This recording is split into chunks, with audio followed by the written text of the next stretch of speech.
juridical, personal, domicile, well, that's part of your private international law. What are the kinds of domicile, origin, choice? Matatapos lang ang election, dito Romualdez cases. Diba? Ito Romualdez cases. Philip Romualdez versus Comelec, diba? Petition for exclusion of the voter. Disqualification of Imelda Marcos because allegedly she was not a resident of Tacloban for the purpose of that election. But remember that both of these two people, the brother and the sister, were born in Tacloban. Domicile of origin, domicile of choice. Domicile and residence are synonymous for purposes of election. Well, that's not too much of a problem. Then let us try to start with the rule in birth. When is a person considered as born? Well, let us try to invert it. Do you need to be born in order to die? Of course. Do you need to be born in order to die? Well, you're laughing in the same way that those people in those PhilAm lawyers in where was that? Those PhilAm lawyers who were listening to us one time in Las Vegas, were also laughing because we delivered the lecture in Las Vegas to the PhilAms. Because do you need to be born in order to die? Sabi nung isa doon sa likod, how can you die without being born? But do you remember the case of Intercontinental Steel Manufacturing Corporation versus the voluntary arbitrator? Actually, it's a labor case. It's a labor case. Let us say that you are all my employees. We have a collective bargaining agreement that if a dependent of an employee dies or will die, then that employee shall be entitled to bereavement benefits. So here is an employee, a married woman, pregnant, but the fetus died. After the fetus died, then that woman applied for bereavement benefits. I said, oh, how can that be possible when your child was not yet born? How can your child die without being born? That was the issue. So I reduced it into a simple question: do you need to be born in order to die? The Supreme Court said that remember that from the moment of the conception of that fetus, the fetus became a dependent of the mother. So if the fetus dies, then the mother, who is an employee, is entitled to bereavement benefits. Diba? From the moment of conception, dependent na yun. So pursuant to the collective bargaining agreement, the Supreme Court said that fellow is entitled to bereavement benefits. Because from the moment of the conception of the fetus, then that fetus is now dependent from life, or dependent from the mother for life. And if that fetus would die, if there is miscarriage on the part of that woman, then that woman who is an employee of that company, Intercontinental Steel Manufacturing Corporation, that woman would be entitled to bereavement benefits. Remember that no less than the Constitution protects not only the life of that woman, but even the unborn. But when is that birth? we have to remember the provisions of Article 40 of the Civil Code that birth determines personality. But for civil purposes, the fetus shall be considered born for purposes favorable to it, provided that it be born later under the conditions set forth in Article 41 of the Civil Code. What is that Article 41? What are the conditions set forth in Article 41 for that fetus to be born, for that baby to be born? If the fetus had an intrauterine life of less than 7 months, in order that the child may be considered born, then what is the lifetime of that fetus? How long should that child be alive before dying? Less than 7 months, then that child should live for at least 24 hours from the time of the complete separation from the maternal womb. Or if the fetus had an intrauterine life of 7 months or more, it is enough that the child is alive at the time of the complete separation from the maternal womb. So what is the relevance of these two provisions of the law? A and B are married. C, a friend, donated a property to the fetus. How many months of pregnancy? The woman is 5 months pregnant. So there is a donation of a property in favor of the fetus. I'm donating this property located at Ayala, Alabang, worth so much in favor of the fetus. Is the donation valid? Wala nga, may nalagyan ako ng isang estudyante ko, nagpa-recite ako. Sir, valid. Why? Because the fetus accepted it, sir. Bakit nga? Sabi ko, you are a graduating student? Yes, sir. Are you sure you will graduate with that answer? Sabi ko, you better change your answer. If you do not want to change your answer, see you next semester. Sabi, sir, piro lang naman. When is the donation considered as valid? Kasi sa donation succession yan eh. So if you donated the property to that fetus for civil purposes, the fetus can be considered born for purposes favorable to it. Yan. That's favorable. Provided that it be born under the conditions set forth in Article 41. So sabi mo, it depends upon whether the fetus will be born or not. The donation will be valid depending upon whether the fetus will be born or not. Yun. So start mo with Article 40 of the Civil Code, where determines personality. But the conceived child shall be considered born for purposes favorable to it, provided that it be born later under the conditions set forth in the provisions of the law. Yun, dun ka na magpupunta.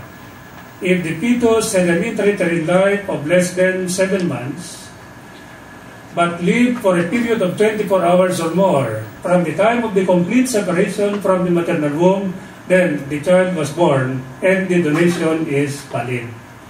Because the child was born, because he acquired juridical personality and thus he can be the subject of legal relations. However, if the fetus died before the lapse of 24 hours, the donation is not valid because the child was not born, hence he did not acquire juridical personality. If the fetus had an intrauterine life of 7 months or more, and he was alive at the time of the complete separation from the maternal womb, the donation is valid. However, if he was already dead on arrival, di ba dead on arrival? Dead on arrival eh, di ba? But if the fetus was already dead inside the womb of the mother, the donation is not valid because of the fact that the child was never born. So, you have to qualify the answer. You have to qualify the answer. Oh, hindi ka ito yan. Favorite question yan ng bar examiners. That can be a good question in the essay problems.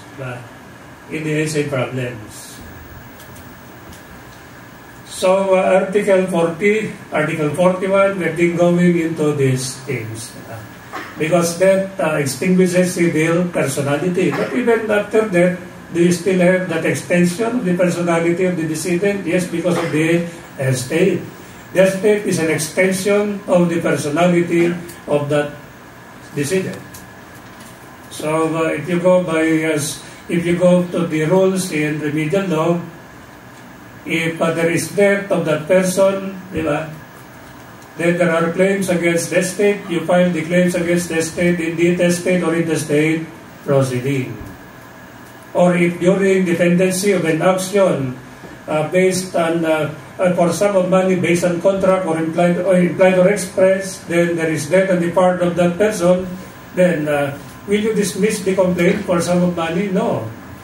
Notify the court of the death, then there is substitution, there is going to be trial, there is going to be rendition of judgment, but the judgment cannot be executed, but it will be brought to the testate or intestate proceeding because civil personality is already extinguished, but there is an extension of the personality of that person who died by way of the estate.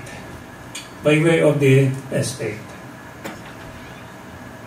Then let's start with the provisions of the family law. What is marriage? What is marriage? A special union between a man and a woman. Hindi niya sinabing man and man, woman and woman, because we have no same-sex marriage law. But do you know that in 1992, there was a bill that was filed by a senator of the Republic of the Philippines seeking to allow same-sex marriage in the Philippines. Alam ko yan eh. I should know that because I was given a copy of those bills because we were invited by the committee headed by then Senator Maceda to appear and be the in aid of legislation. And what was one of the bills? One of the bills was same-sex marriage bill. Alam yan, nung nagtawag na siya, when Senator Maceda, the chairman of the Committee on Revision of Laws, started taking them into consideration and let's take up the first bill. Yung pa naman ang una. And who reacted violently? It was Senator Enrile. Sabi ni Senator Enrile, what kind of society should we have if we allow man and woman, etc., etc.? That bill cannot pass the Senate. Enrile. Sabi ni Maceda, considering the serious objections at the part of Senator Enrile, let us take this up again in the future. Lagay na doon sa waste basket. There was another bill. What was that bill? That sought to amend the provisions of Article 891 of the Civil Code to clarify Article 891 of the Civil Code dun sa Reserva Troncal. What was the proposed amendment by a lady senator? I will not mention the name anymore. Allowing the reservista to dispose that property subject of reserva by way of a last will and testament. And really na naman nang nag-react.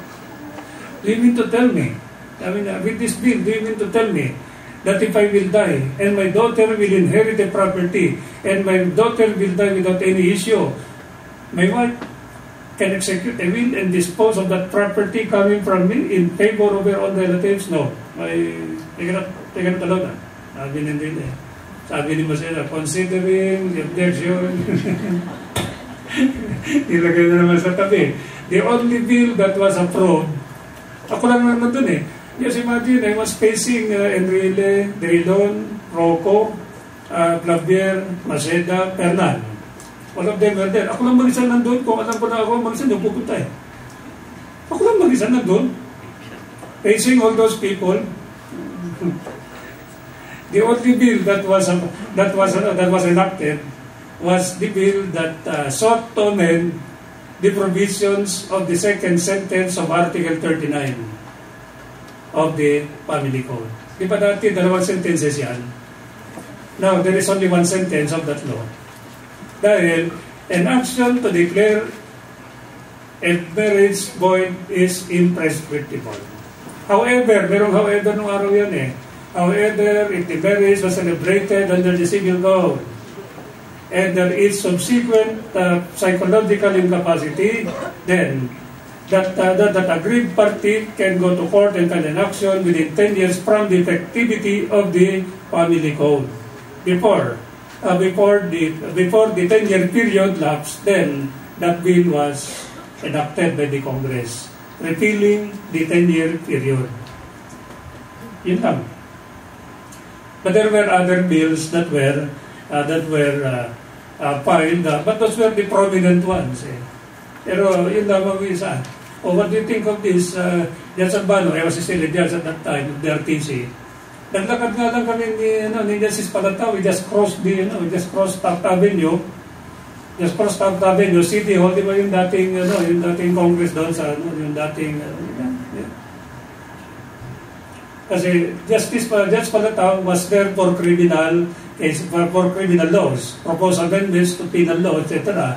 Then I thought there were so many would be going there, only to find out that I was the only one facing them. Kaya sabi ni Judge Palatao, nung criminal laws na, sabi niya, huwag kang umalis dyan, tabihan mo ako rito. Makasakali, makatulong ka sa akin dito. Sabi niya, may tutulong ko sa iyo dyan, balay ko dyan. Pero huwag kang umalis, dito ka lang, sa tabi ko. Eh, ba't hindi ka tumabi kanina ako lang mag-isa dito? Di mo ako sinamahan dito kanina, di mo ko tinawag eh. Sabi sa akin, di mo ko tinawag eh, ako lang mag-isa dito, facing all of these people eh. Pero magaling talaga ito si Enrile. Ah, yes. That old man is really a very brilliant man. But I have noticed this way. What is marriage? Union between a special union between a man and a woman.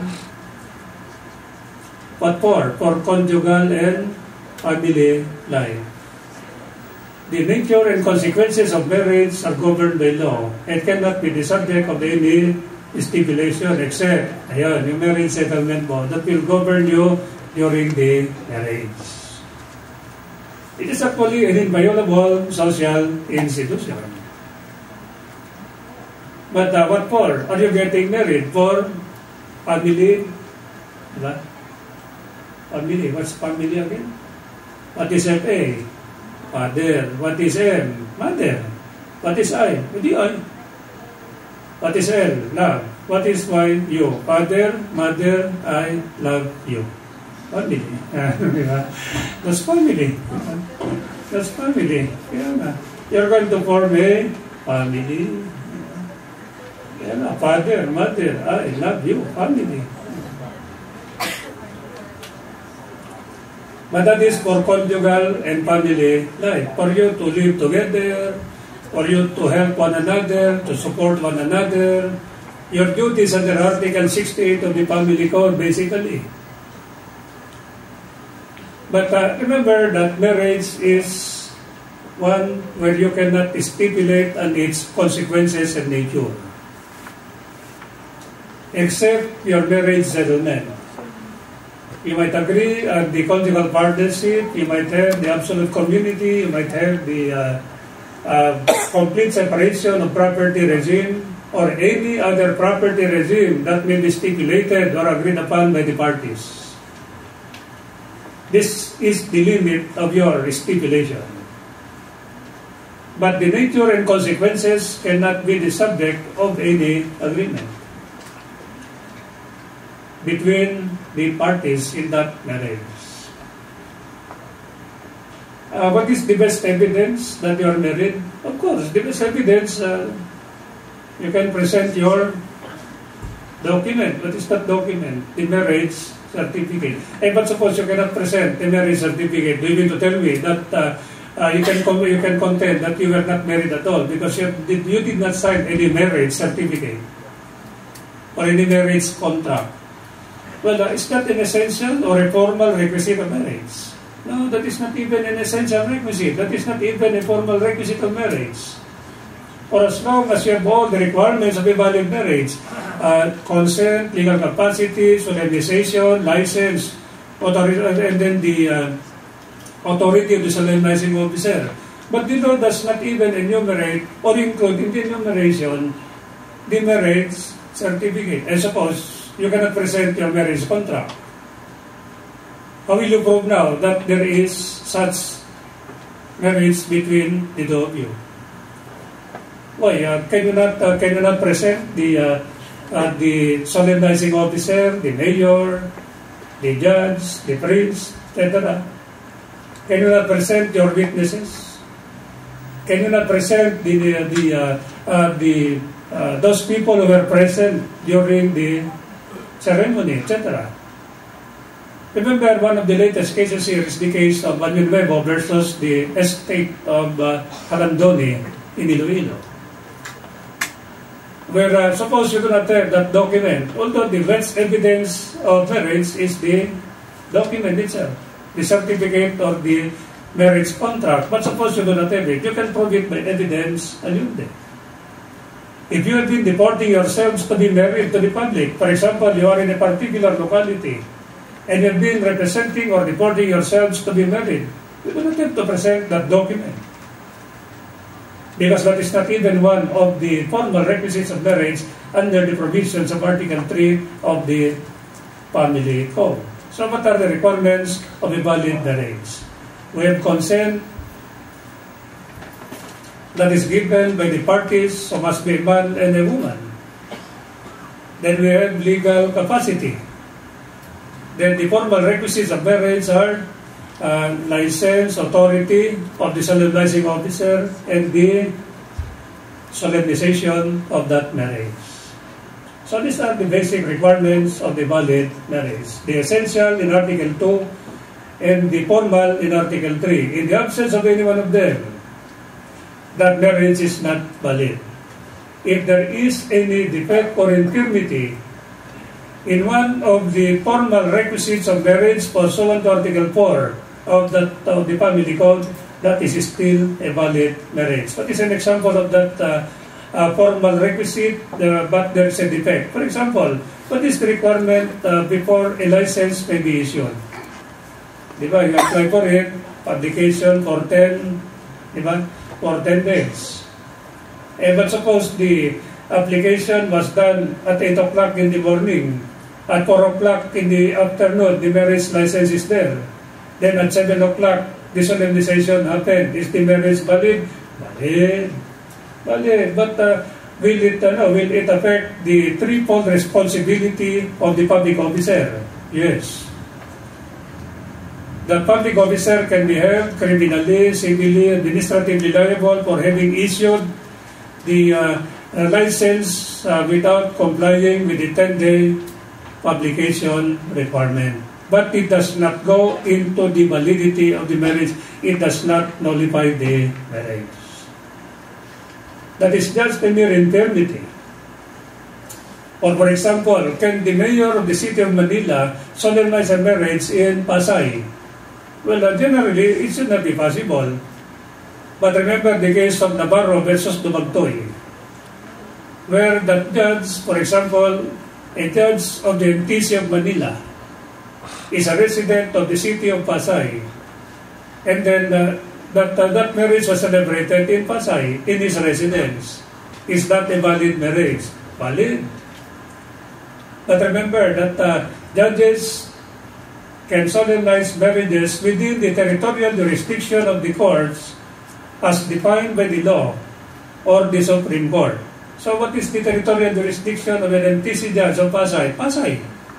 Can you perform judicial duties in Manila unless authorized by the Supreme Court? You cannot.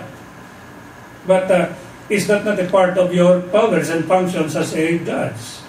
But in that particular case of Navarro versus Dumagtoy, that judge solemnized the marriage between A and B in his residence. But his residence was not the place where he was serving as a judge. There was an administrative case in the case of Navarro versus Dumagtoy. Supreme Court said the marriage is valid but it affects the threefold responsibility of the public officer. So the judge can be held civilly, criminally, administratively. And what was the fine that was imposed by the Supreme Court? 20,000 peso fine.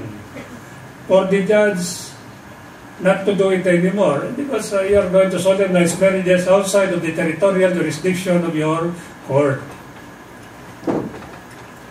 But then looking into the essential requisites of marriage, consent. If no consent at all, void. If there is consent but it was vitiated, voidable. Ano ganun eh. So, do we need to explain that very thoroughly? Hindi na siguro. Consent, no consent, void. With consent, but there was fraud, voidable. So kung minsan, kung ikaw ay author, the law is self-explanatory. I can still remember that recitation when we were in first year. Sabi ni Professor Benitez, Agustin Benitez, this law is self-explanatory. Very simple. Let's continue from there tomorrow, the following day. Nagpa-resign ngayon doon sa law. Ayun yung klase namin first year, what do you expect? Sir, the law is self-explanatory. What do you mean by self-explanatory? Did you not say yesterday, sir, that the law is self-explanatory? What do you mean by this law? I want you to explain this law. What you said, self-explanatory, sir. Where is the need for us to explain it if it is self-explanatory? Sabi ni Benitez, pilosopo ka, explain. So, kasi sabi naman niya, self-explanatory, i-explain mo. Di ba? But then the problem is, what about legal capacity? Ito na yun. This is the controversial point. But we have taken up substantially this part, legal capacity. What is the marriageable age of Filipinos? 18, wherever they are. Diba? Wherever they are. Bakit wherever they are? Because of Article 15 of the Civil Code. Laws relating to your legal capacity if you're a Filipino citizen shall be binding upon you even though you are living abroad. That's the language of Article 15 of the Civil Code. So if you are below the age of 18, if your marriage is celebrated outside of the Philippines, valid as such, valid in the Philippines? No. Because of Article 35, Paragraph 1 of the Civil Code. Because you are only 17 or 16 or 15 at the time of the celebration of the marriage, although it is valid where it was celebrated, that's void in the Philippines because of Article 35, Paragraph 1 in relation to 26, Paragraph 1 of the Family Code. Because under Article 26, Paragraph 1, if there is a marriage between Filipino citizens abroad, celebrated abroad, in accordance with the laws therein, and valid as such, the same shall be valid in the Philippines except as provided for in paragraphs 1, 4, 5, and 6 of the Family Code. 1 refers to your age. And if you are not yet at the age of 18, then the marriage is void. Why is it that it is void? Because under Article 5 of the Family Code, the marriageable age of Filipinos is 18. So what? If you are not 18, you have no legal capacity. And one of the requirements of a valid marriage in Article 2 is legal capacity of the contracting parties. The marriage may be void when it was celebrated, but it is void in the Philippines. Because, ayun na, what determines the validity of the marriage is not below the place where the marriage was celebrated, but it is determined by Philippine law in view of Article 15 of the Civil Code. Laws relating to the legal capacity of Filipinos shall be binding upon them even though they are living abroad. So, if there is a marriage but the marriage is valid, if there is a marriage but the marriage is void, can you contract a subsequent marriage? No. Because even a void marriage is a legal impediment to remarry. It is even a legal impediment to remarry. Why? Why did we say that again? Because of Article 40, that the absolute nullity of the previous marriage may be invoked for purposes of remarriage on the basis solely of a final judgment declaring such previous marriage void. So what is the rule? If your marriage is void, you have to go to court and have that void marriage declared void. You cannot determine for yourself the validity of your marriage, as they've said in the case of Mercado versus Tan. Otherwise, it would be easy for you to escape scot-free from liability if you can determine for yourself the validity of your marriage. Legal capacity of the contracting parties. We have heard so much of that when we were talking about Article 15 of the Civil Code. Then what are the formal requisites of marriage? Solemnization. Solemnization of the marriage. Where does the judge solemnize the marriage? Inside the courtroom, inside the chamber? Can it be celebrated or solemnized by a judge? Doon sa beach? Beach. Sa beach. Pwede, bakit hindi? Can it be solemnized at the town plaza? Why not? Diba? Although, you have to celebrate that inside your chamber, inside your courtroom, inside the office of the mayor, doon sa church, if you are a priest. But if you celebrate it at a function room at the Manila Hotel, valid? Valid. Bakit? Even if there is no request, Because kung walang request, that is only a formal requirement and there is only a mere defect or infirmity of that marriage. Yeah. Solemnization of that marriage. But you cannot have it solemnized with one of the parties absent, di ba? Then there is that special power of attorney. Special power of attorney, ano yun? So you're getting married, but this man is abroad. So, meron dala-dala yung kapatid niya na, ano yun? Special power of attorney. Did you come here of your own volition and free will to bind yourself in the love and service of the wife of your brother? Wife of your brother. Siyempre naman. Sabi nito, by virtue of the powers vested in me by my brother through this special power of attorney, I say yes, for and in behalf of my brother, Your Honor, I'm the alter ego of my brother. Hindi pwede yun. Hindi pwede because you have to be present at the time of the solemnization of the marriage. But suppose that was celebrated abroad, valid in accordance with the laws therein. In accordance with the laws therein and valid as such, valid because of paragraph 1 of Article 26. If it is valid when it was celebrated, valid in the Philippines. But then, solemnization of that marriage by a person who is authorized to solemnize the marriage. Who are authorized? Justices, judges within the territorial jurisdiction of the court, as defined by the law or by the Supreme Court. We have the priests, we have the rabbis, we have the imams, we have the mayors under the provisions of the local government code. We have the consuls or vice consuls abroad who will solemnize those marriages. But let us say, for example, that here is a man, here is a woman, they are really getting married. All the requisites of a valid marriage are there, whether formal or essential. All of them are present. Problem.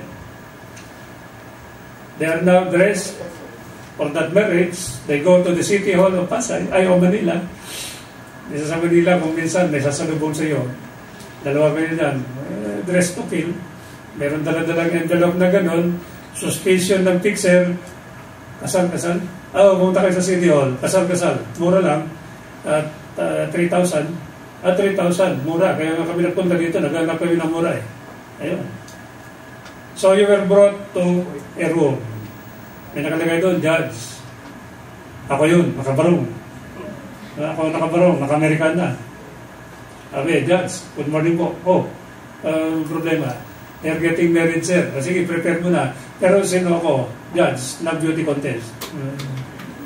Beauty contest. Pero you did not know that, I'm not even a, I'm not even a judge. You did not know that. Is that marriage a valid marriage? Ito yung tinatawag nating putative marriage eh.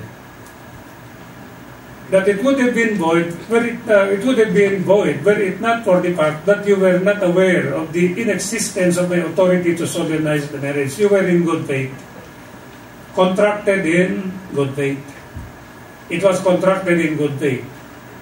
But then the problem is, generally, there must be authority of the solemnizing officer. That is why that was that situation in the case of Navarro versus Nabagtoy, the judge, a municipal judge, who solemnized that marriage outside of the territorial jurisdiction of the court where he was a judge. He was administratively charged.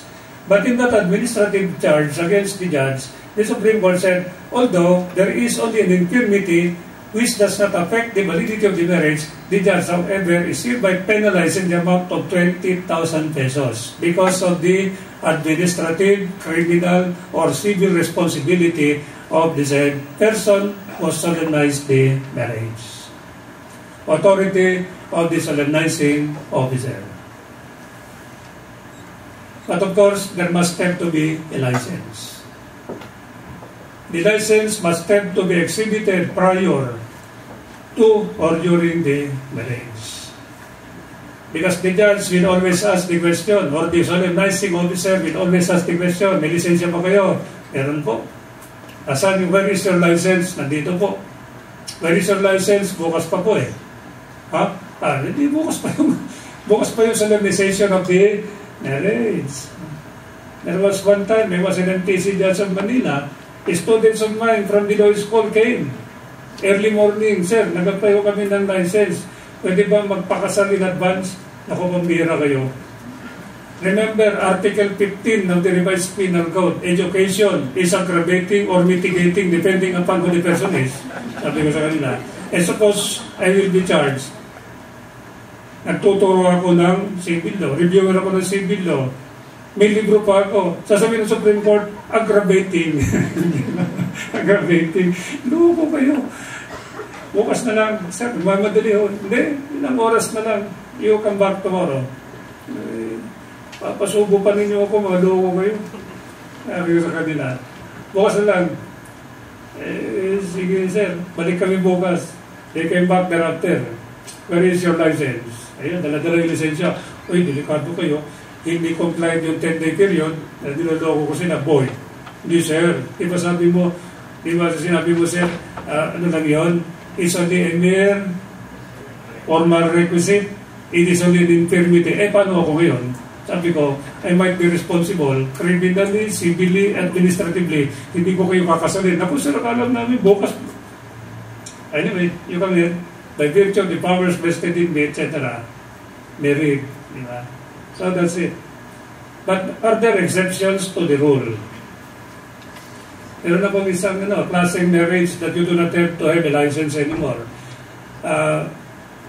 Marriage or marriages that are only ceremonious in character. Ano yun? Ceremonious in character.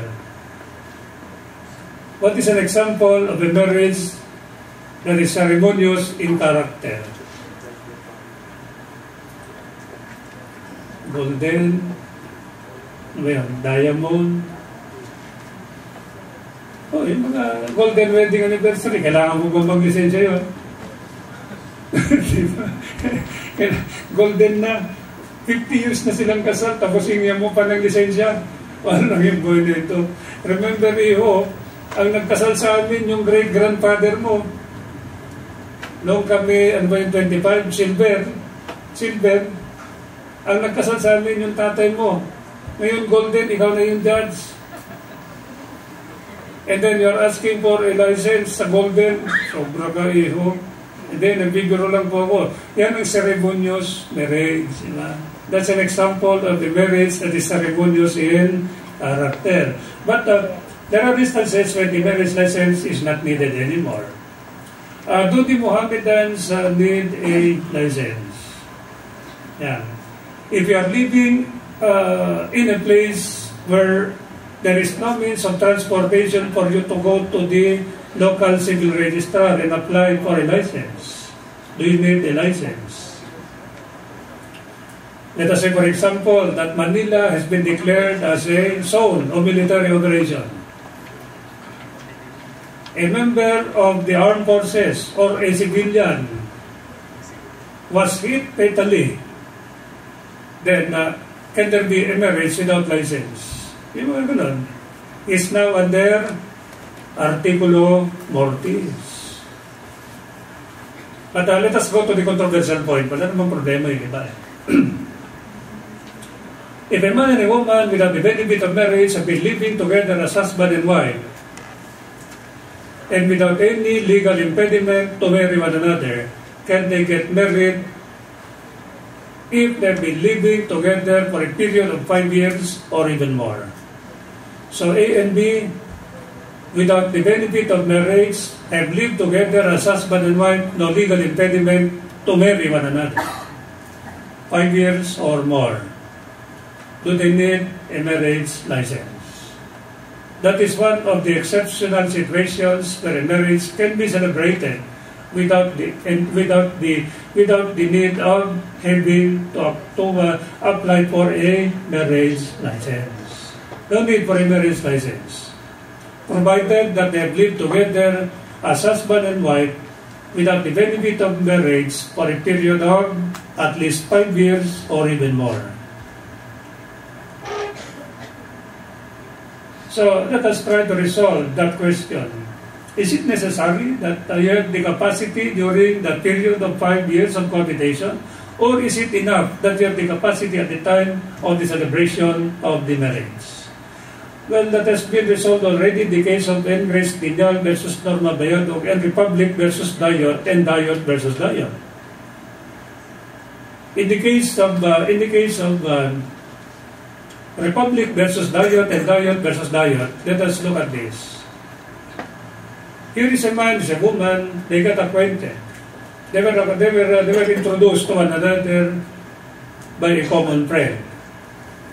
That was after the February Revolution of 1986. Then that woman had a house where there were borders, there were lodgers, there were people living in that place. So the man asked the question, sometime in March of 1986, I heard that you are, yes, I have a house there where I have so many borders. Can I? Yes, of course you have to pay. Yeah. So in March of 1986, that man went to live in that house of the woman as a boarder.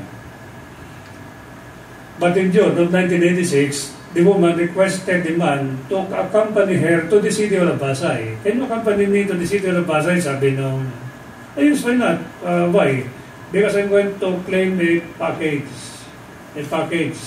Hindi ko kayang buhatin. Di ba, tulungan mo ako? Of course, yes. Yun lang pala naman eh. But once inside that small room at the city of Pasay, he was being asked to sign several documents, several blank documents, one of which was an affidavit of cohabitation. Sabi ng lalaki, ano ba ito? Hindi pwede. He was prevailed upon, then he signed, then after signing, dumating si attorney, si notary public, who at the same time was the solemnizing officer. May notaryuhan, correct tayo kayong dalawa dyan. By virtue of the powers vested in me, I now pronounce you as man and wife. Walang lisensya. Because if you have been living together as husband and wife for a period of 5 years or more, without any legal impediment to marry one another, then in lieu of that license, the affidavit of cohabitation. Yan, affidavit of cohabitation. Then, the marriage was celebrated, but the man went to court and filed an action for declaration of validity of that marriage on the ground that no license was issued prior to the marriage. Sabi ng babae, what about this affidavit of cohabitation? It turned out that the contents of the affidavit of cohabitation were false. How can you have a 5-year period of cohabitation if you were, assuming without admitting, that you cohabited from March up to June of 1996? Kahit nabaliktarin mo doon ng 1 million times, hindi mo you cannot have a 5-year period of cohabitation. So the contents of the affidavit of cohabitation were false. What is the meaning? Supreme Court said, in the case of Republic versus Diet and Diet versus Diet, it means that the marriage was celebrated without the benefit of the marriage license. Void. That's a void marriage. So they said that it is not enough that you have the capacity at the time of the celebration of the marriage. It is necessary that you have the capacity during that 5-year period of cohabitation. Otherwise, if it is enough that you have the capacity at the time of the celebration of the marriage, then the law would be sanctioning immorality. That happened in the case of N. Grace Lineal versus Norma Bayado. A case that happened in Cebu. What is that case of Norma Bayado? A and B are married, but the man left the woman and went to live with another woman. For example, they've been living together, the living partners have been living together as husband and wife for the last 5 years or even more. Then on the 6th year, the legally wedded wife died. The following day, the living partners got married without the benefit of a license, and the theory that they've been living together as husband and wife for a period of 5 years or more. Exempted from license, it is enough that there is that affidavit of cohabitation. The Supreme Court said the marriage is not valid between the two of you live-in partners. But is it not enough that I have the capacity at the time of the celebration of the marriage? Supreme Court said, no, it is not enough. It is necessary that during that 5-year period of cohabitation, you must have the legal capacity to contract marriage. Otherwise, the law would be sanctioning immorality. N. Grace Lineal versus Norma Bayado, and that case of Republic versus Diet and Diet versus Diet. So, marriage license. Marriage license. There are exceptional situations where there is no need for a license. So, in the absence of any one of them, in the 2 in Article 2 and the 3 in Article 3, in the absence of one of them, the marriage is void. If there is an infirmity in one of the formal requisites of marriage, then that marriage is still valid, but that is without prejudice to the responsibility of the public officer who may have solemnized that marriage, who might have caused the issuance of the license without complying with the requirements of the law. So what are the requisites of a valid marriage? 2, 3, then 5, then 7, the enumeration of those who can solemnize the marriage.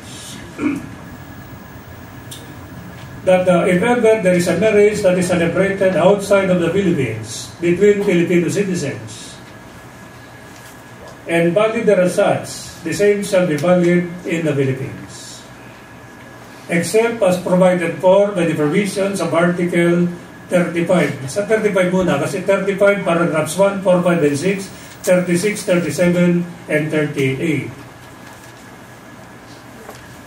Kasi yung 35, yung void per se. 36, psychological incapacity. 37, incestos. And 38, public policy. So, we have taken up that paragraph 1 of Article 35 in relation to 26, paragraph 1 of the Family Code.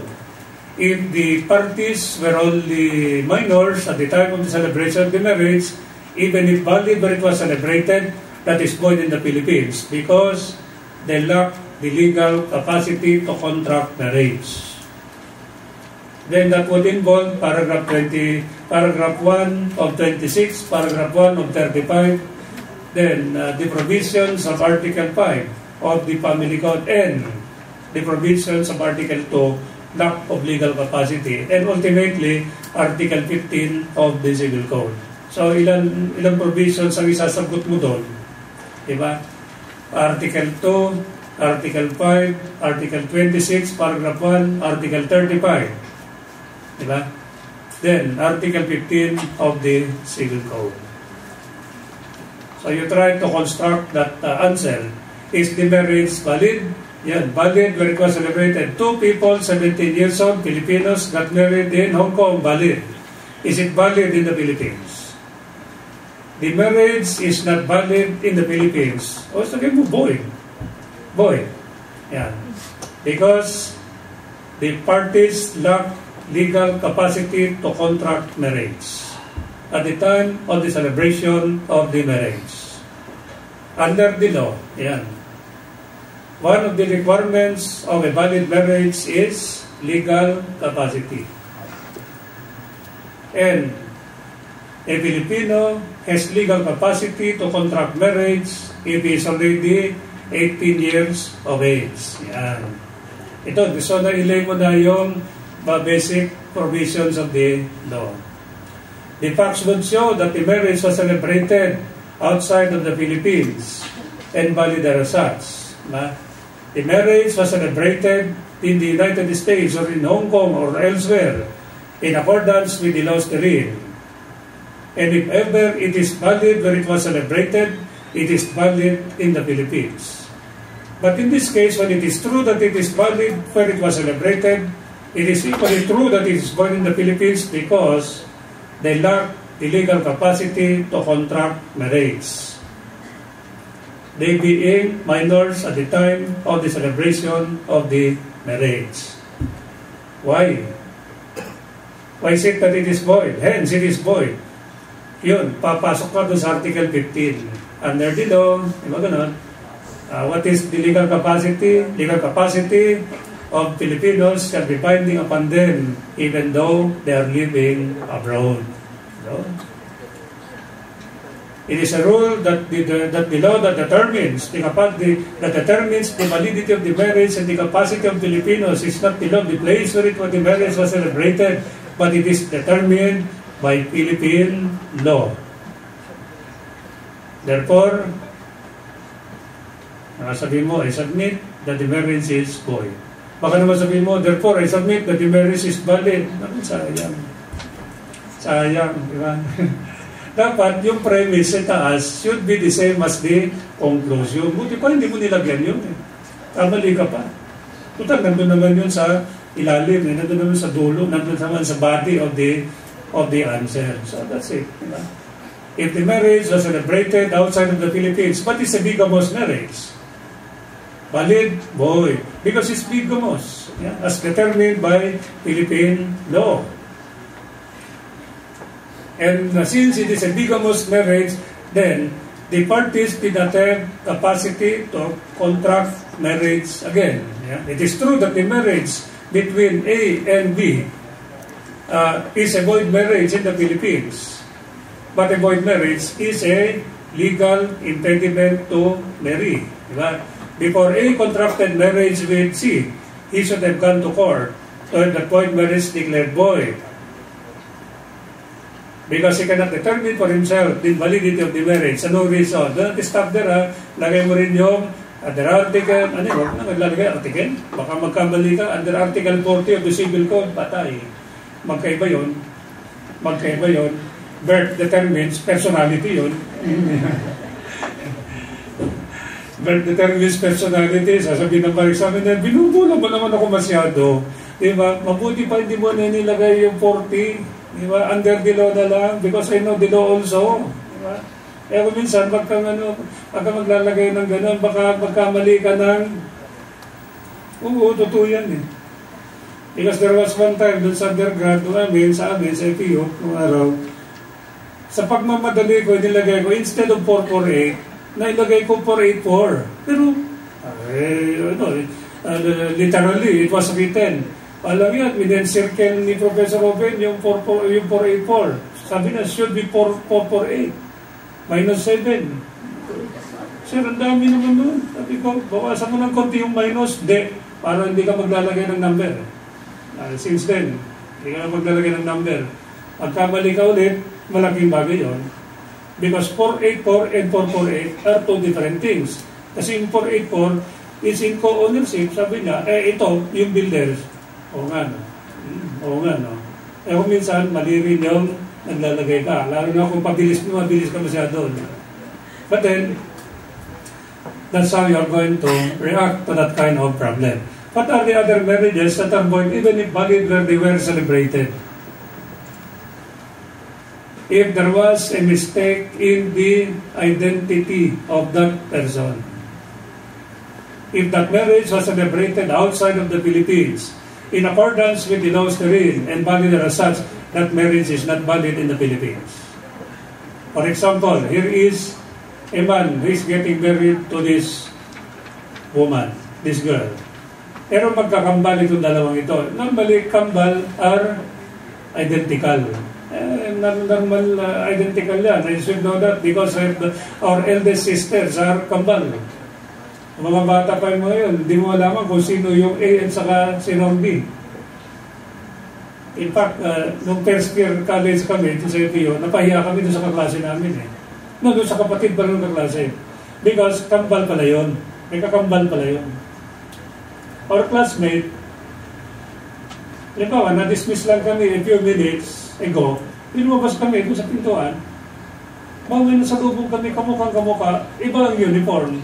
Yung kaklase namin naka-checkered na blue and white. Pero yung isa, nakaputi. Dibiniro namin, ay, ang bilis mong magbihis. Naku, walang yun, pinagmumura kami. Napahiya kami doon. Mamaya dumating yung naka-checkered. Oh, bakit? Ano ginawa niyo sa kapatid ko? Ay, sabi namin, kambal kayo?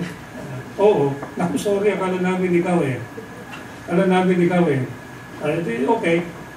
Eh, kung yan ang pagkakasalan nito, you mean to tell me that if you are already there, yung problema, hindi si A yung nandun, si B.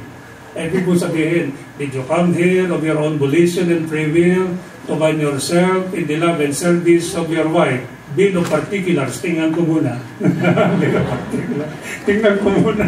Bill of particulars, tingnan ko muna. Papain muna ko ng bill of particulars, baka hindi ito eh. Baka hindi ito. Baka naman, hindi pa natatapos yung tanong eh. Yes, Father. It turned out that is a different person. If celebrated outside of the Philippines and valid as such, what is the language of paragraph 5 of Article 35? In relation to paragraph 1 of Article 26, even if valid where it was celebrated, void in the Philippines. Bakit? Wala kang consent eh. There was no consent on your part to get married to that person. Yeah. To get married to that person. Ito na yung paragraph 6. A marriage was celebrated, but the marriage was declared void. What is the requirement, basically? If a marriage was declared void, there is now a judgment. Diba, yung judgment declaring the marriage void must be registered in the civil registry. And if ever there is declaration of validity of that marriage, there must be delivery of the presumptive legitim. And that these two documents must have to be registered in the civil registry and registry of properties to bind third persons. That is 52. Then, after complying with the requirement of registration, the former spouses can contract marriage again after complying with the requirement of registration of the two documents in the provisions of Article 52. Otherwise, the marriage is void. Now, so here is a marriage was nullified, but without delivering the presumptive legitim, without registering the delivery of presumptive legitim kung meron, and without registering that decree of declaration of nullity in the civil registry and registry of properties, A got married again. Is the marriage valid? Even if valid where it was celebrated, void in the Philippines.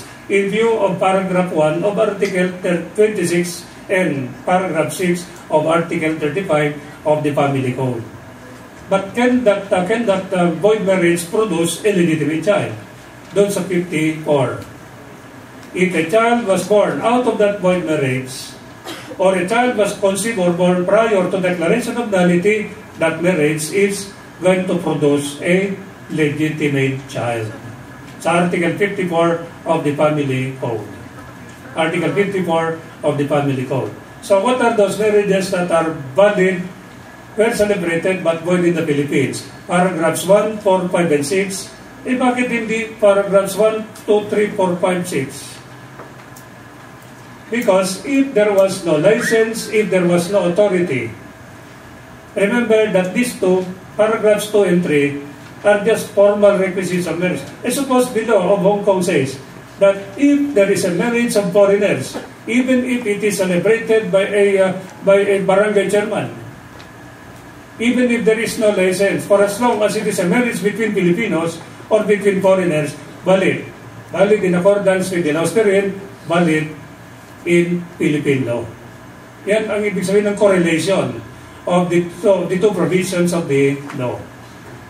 Or if the marriage was celebrated between two persons or directly related by blood, regardless of the distance between these two people, whether legitimate or illegitimate, kung direct ang relationship, legitimate or illegitimate, if the relationship is direct, that is incestuous. Or if you get married to your brother or sister, as the case may be, that marriage is not a valid marriage.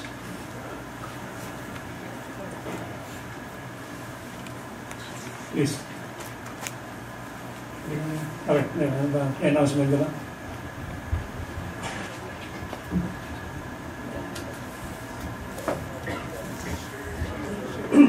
Hello, good evening everyone. I would like to announce the changes in the schedule.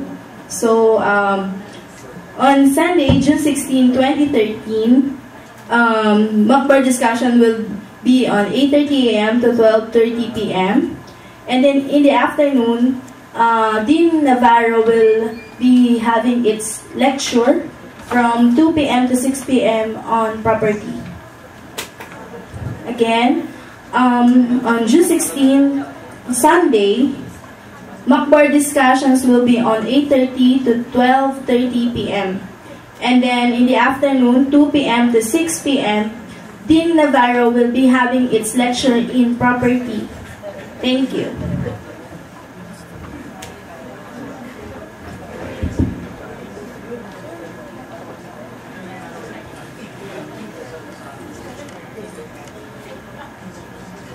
Well, it's good that we're assigning piece by piece. Because if you are the only lecturer in civil law, naku, ang hirap. Bakit?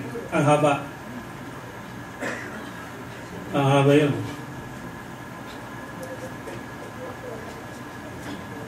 Hindi mo alam kung kailan mo matatapos. Kung ikaw lang mag-isa. Ay, yes. But for the pre-bar review, civil law can be done between 50 to 60 hours. Pagka nag-60 hours ka na, medyo mahaba na yan. That's why, pero, hirap. Pagka solo mo yung civil law, hirap. So it's good that they are assigning different professors in different areas. Now, where were we? We were in the provisions of Article 37. That the marriage is void if it is a relationship that is direct. Diba? Collateral up to your brothers and sisters. Whether of the full blood or of the half blood, as the case may be, basta within that limit. And what is the reason behind that? Well, medical science is the source of the reason. It's not more of legal, but more of the medical science reason. Ano bang reason sa medical science? If brother, sister get married, what kind of offsprings do you expect them to produce? Diba? Then, is this not a police power measure in the family code? I've always considered it as a police power measure in the family code. Why? Because this is similar to the case of U.S. versus Lopez. What is this case of U.S. versus Lopez in police power? Here is a law. or there was a law that sought to immunize the insane. Immunize the insane.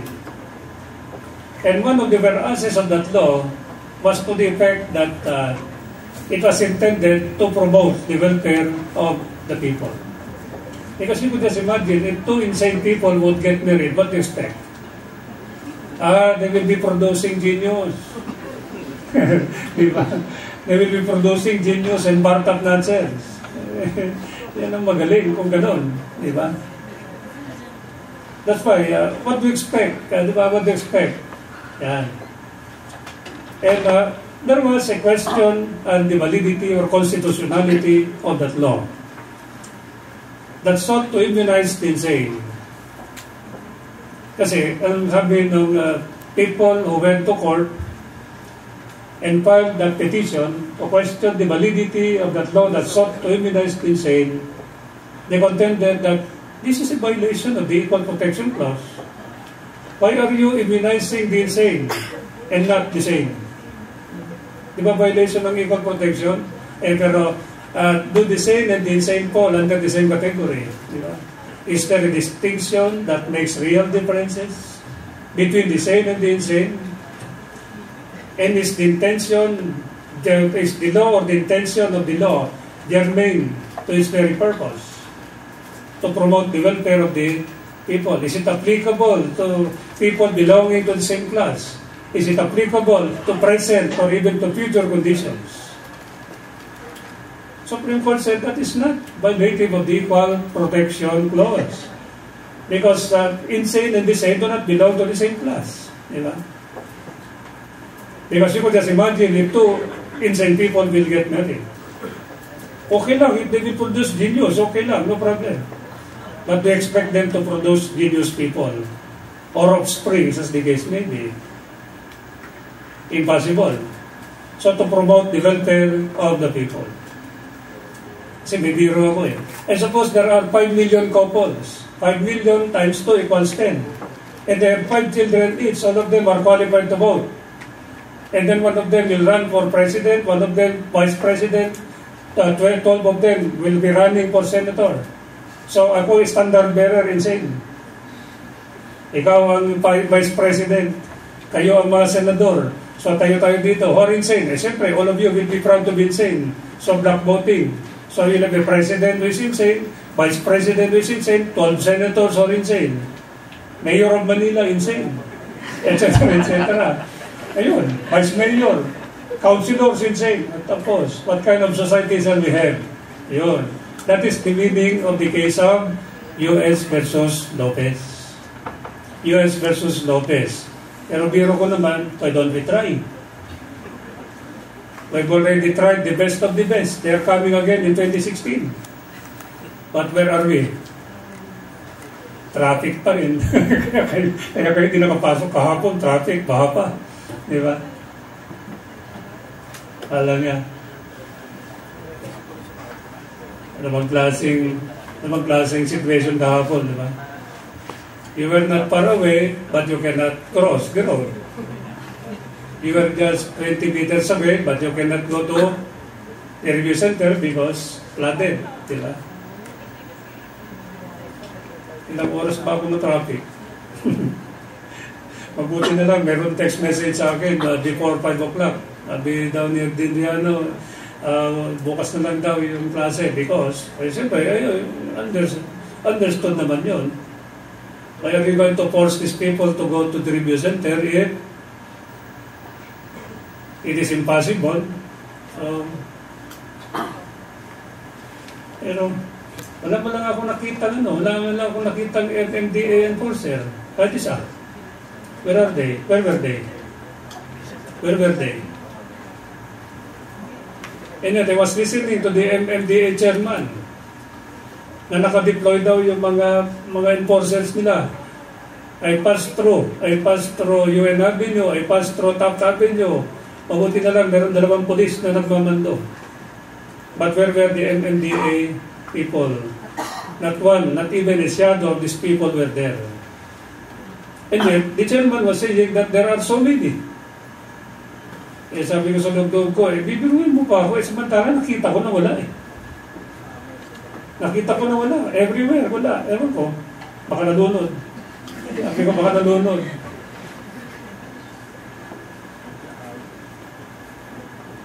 Meron naman daw monitor doon sa kanila. Oo nga, minomonitor mo. Pero is there anybody manning the problem?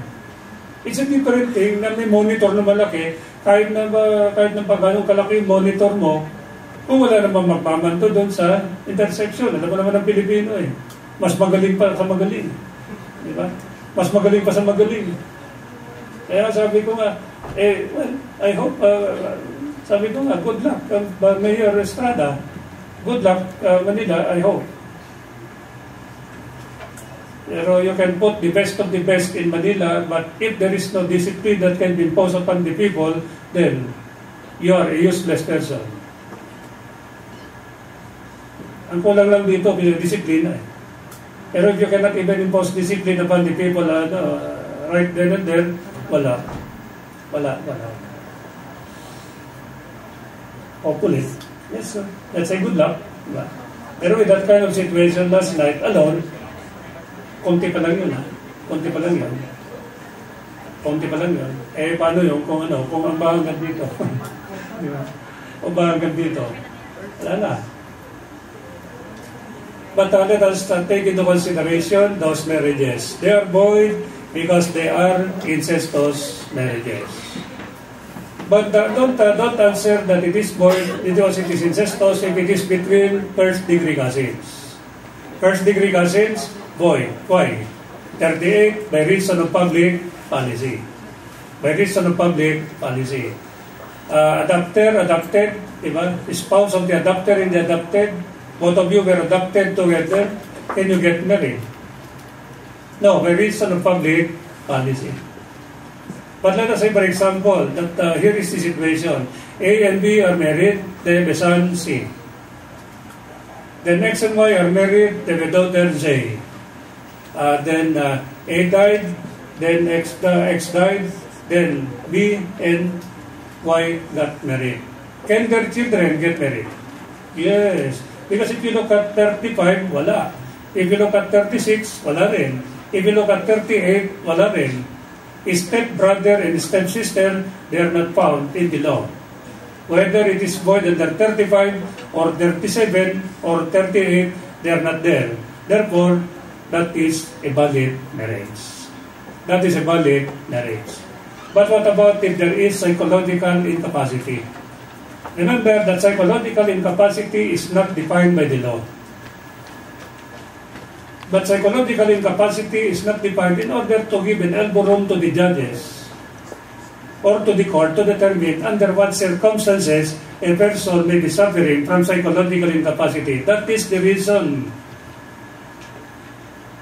for the law or for the framers of the law in not providing us an exact definition or a concrete definition of psychological incapacity. Otherwise, if it is defined like a dito chain or a contractual chain or a partnership or agency or any word for that matter, then the court will be constricted to the definition. Mahirap lumabas doon sa definition. That is why decisions on psychological incapacity come in different forms. It may be positive, it may be negative. It may be positive, it may be negative. You try to recall the variation between two cases.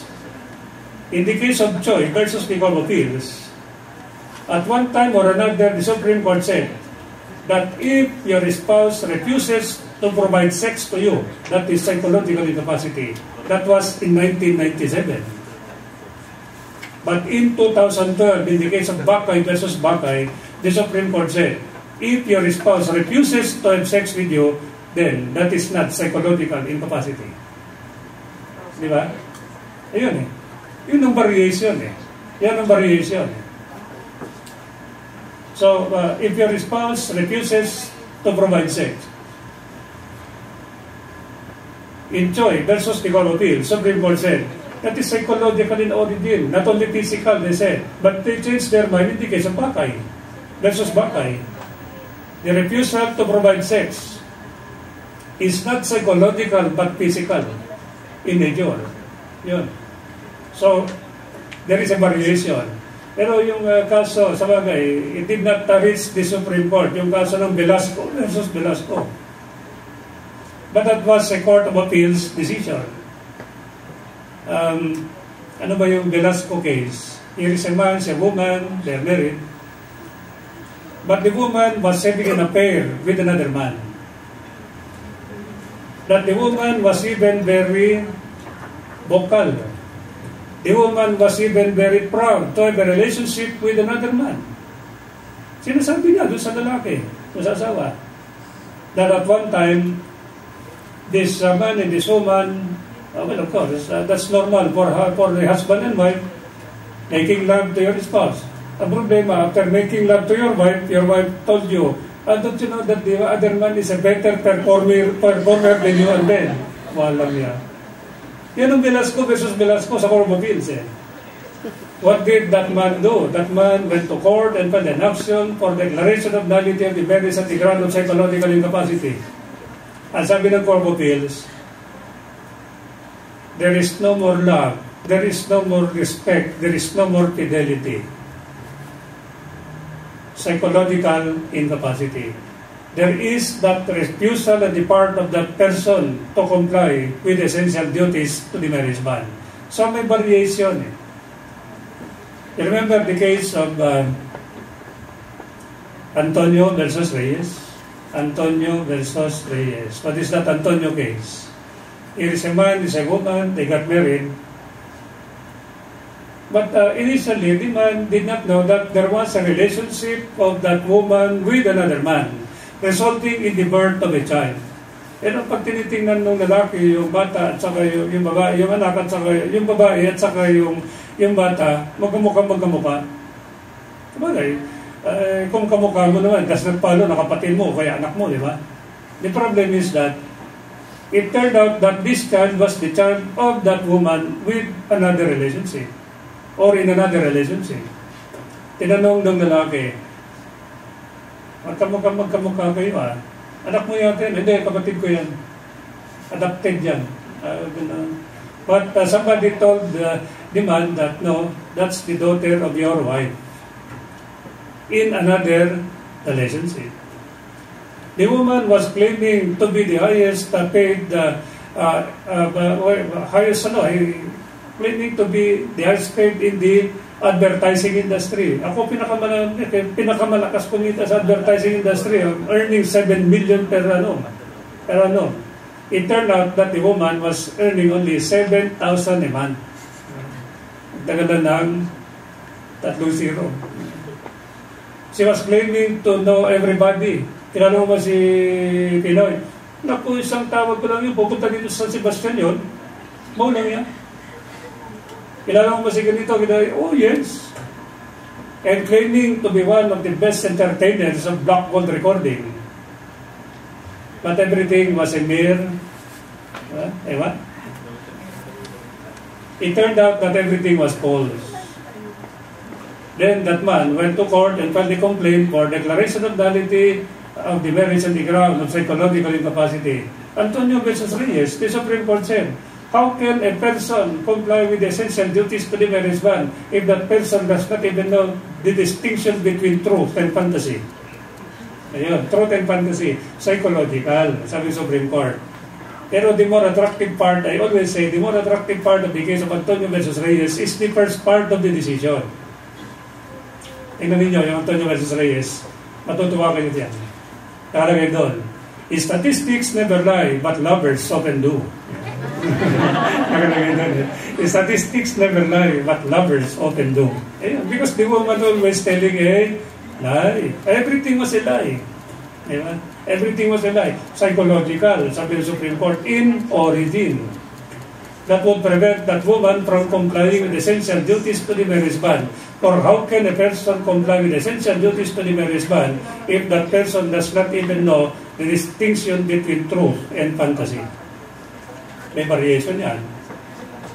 But you have to remember that sexual infidelity, in the case of Marabe versus Marabe, adultery on the part of the woman in the case of Calao versus Fernandez, they are not psychological, but they are only physical.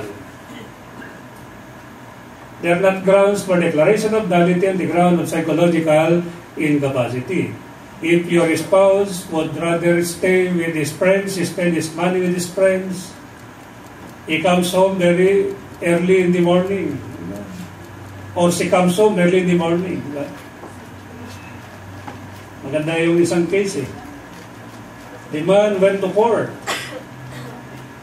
because he was complaining that the wife was always going to the beauty parlor. Sabi ko, bakit? Masama bang magpa-beauty? Di ba? Magpasalamat ka, nagpapa-beauty yung iyong asawa. And then he was claiming that this fellow is suffering from psychological incapacity daw. Supreme Court said no. Di ba? Physical lang yun. But then the problem is, psychological incapacity must have to be characterized by yung kaso ng Santos. That's the first concrete case of psychological incapacity. What are the characteristics of psychological incapacity? It must have to be grave, incurable, and there must be juridical antecedents. So that if there is that situation where the woman is committing adultery,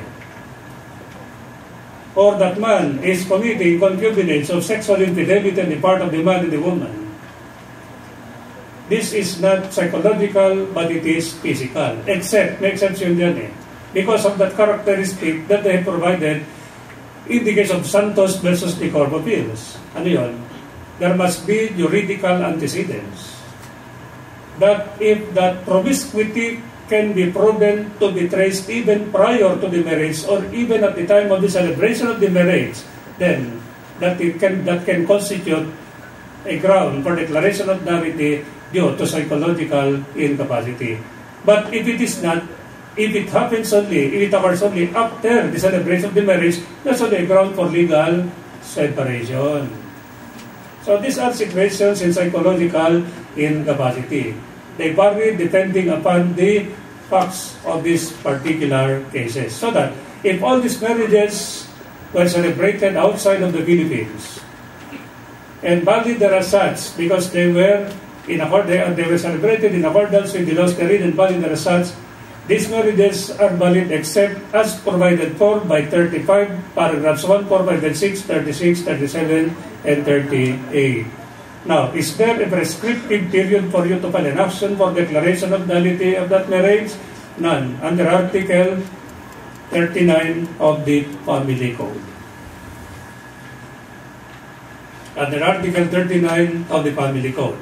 But if that marriage is void by reason of psychological incapacity, a child was conceived or born prior to declaration of nullity pursuant to Article 54, that child is a legitimate child. Cojuangco Suntay versus Cojuangco, Supreme Court said.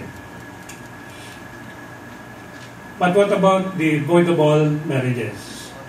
What are the voidable marriages under Article 45? Well, it's just a matter of enumerating, di ba? There's fraud, there's intimidation, there is force. But what is the period for you to file an action? 5 years. 45 and 47. Yung gitna importante. Yung 46. What are the fraudulent acts in marriage? Remember the 4 paragraphs of Article 46. But the 4 paragraphs are exclusive. Bakit exclusive? Because of the 5th paragraph of Article 46. No other misrepresentation as to your fortune, as to your character, as to your rank, shall constitute fraud that would be a ground for annulment of marriage due to fraud. No other misrepresentation. Suppose there is a misrepresentation as to the fortune of the person, character of the person, then chastity of the person, rank of the person. For example, rank, somebody, here is a young man, new in the community, kaibigan nito, pinakilala dito. Ito si General, batang-bata, General Yun pala, general problem. General problem. Si major problem pala. You got married because you are very fond of people with ranks in the police or in the military, etc. Problem. Yun pala, hindi general, kundi private. O private ka lang pala. I'll file an action against you for annulment of marriage on the ground of fraud. No other misrepresentation. If you misrepresented your rank, that is not fraud. That is not a ground for annulment of marriage due to fraud in Article 46. It's like entering a contract of sale, caveat emptor. Hindi, biro lang yun. Do not apply the principle of caveat emptor. Sabihin ng balo, caveat emptor daw eh. Remember that it is not an ordinary contract. It is an inviolable social institution. But we are referring to that misrepresentation. Misrepresentation as to your fortune. Somebody introduced himself as the son of a multimillionaire. Ba okay ah? Kagaya ng we were still in the law school. Meron kami kaklase nung araw. May you rest in peace, but si Elliot Cojuangco. Cojuangco yun eh. Alam naman, pagka walang pasok, yayaan, saan kayo nagyayaan? Doon, sa tabi-tabi, di ba? Ayun. Yung tabi-tabi. Ayun. Pagka maraming magagandang chicks araw, sabi ni Elliot, ako magbabayad ha. Cojuangco ako. Sabi ni Elliot, Cojuangco, pinaparinig, Cojuangco. Ako magbabayad. O sige, ako magbayad. Pero pagka nag-iinom noon, ano yun? Di ba? Kanya-kanya. Bayad. May kolektor. Ang kolektor namin nung araw, si Manuel Oliver. Siya ang kolektor bago magbayad. Pero pagka medyo magaganda yung mga nagsaserve, sabi ni Elliot, ako magbabayad, Cojuangco ako. Okay. Pagdating ng hapon doon sa NPU Library, yung share mo, hindi, ikaw nagbayad eh, may habang ka eh. Di ba? Cojuangco ka eh. Di ba? Cojuangco ka eh. And suppose you were misled into believing that he is the rich Cojuangco. Pero hindi pala. Fraud? Oh. No other misrepresentation. If there is misrepresentation as to the fortune of that person, then that is not a ground for annulment of marriage due to fraud. Because you have to remember that the enumeration in Article 46, 1, 2, 3, and 4 are exclusive because of Article 46, Paragraph 5 of the law. Let's continue with this tomorrow. Tomorrow we will be having a session up to the afternoon. And